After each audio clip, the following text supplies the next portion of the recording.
कड़ी प्रतिज्ञा आपने की है कि मैं कल अर्जुन को मारूंगा, फिर भी तुम सो रहे हो। तो अर्जुन कहता है कि जिसके लिए तुम जग रहे हो, तुम्हें तो चिंता करने की क्या जरूरत है? मेरी चिंता तुम कर रहे हो, तुम जग रहे हो, तुम्हें सोना ही है, मेरे को चिंता करने की क्या जरूरत है? तो वहाँ पे प्रतिज्ञा की थी, तो भानुमती जाने लगी थी।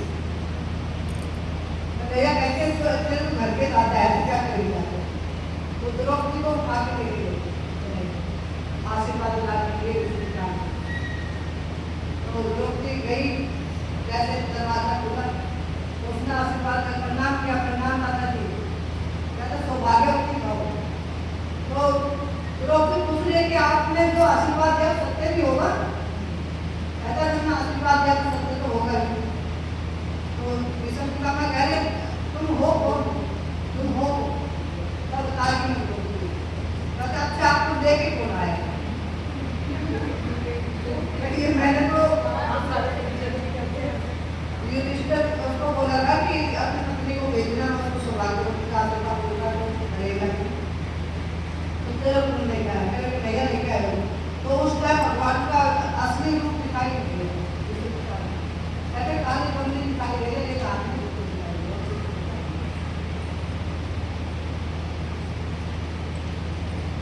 ने कहा कि मैंने तुझे आशीर्वाद दिया तो सत्य बोल। पांडव को मारने की प्रतिज्ञा मैंने आवेश बस की है, सच्चे हृदय से नहीं।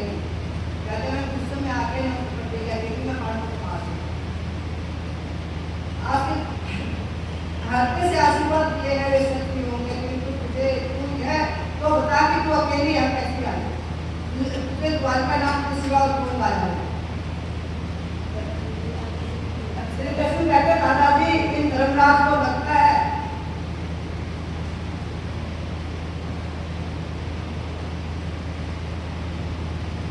कि मैंने ही सबको मारा। अब जब मिलने के लिए आए हैं काशी, आप सोए हुए तो वहां पे तलवार है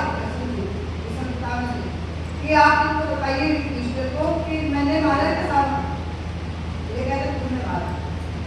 तो विश्वमित्रामह बता रहे हैं कि मैंने तो आपको मारते हुए काली का द्रौपदी ने ही सबको द्रौपदी ने काली का बताया और द्रौपदी ने ही सारे लोगों को मारा।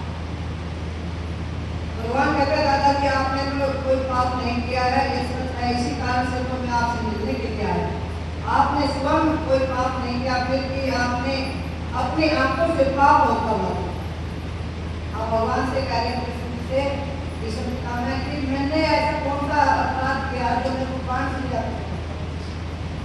तो कहते आपने वैसे तो कोई पाप नहीं किया, लेकिन पाप होता देखा है, आपने पाप को रोका। उसमें द्रौपदी ने आपसे कहा था कि हमारे व्यक्ति को अपनी स्त्री गांव पर लगाने का अधिकार है। दादाजी आप न्याय करें। जब आपसे द्रौपदी ने मतलब विनती करी थी कि आप बताइए कि जो पति पहले से हाथ चुके हैं वो अपनी पत्नी को कैसे दाव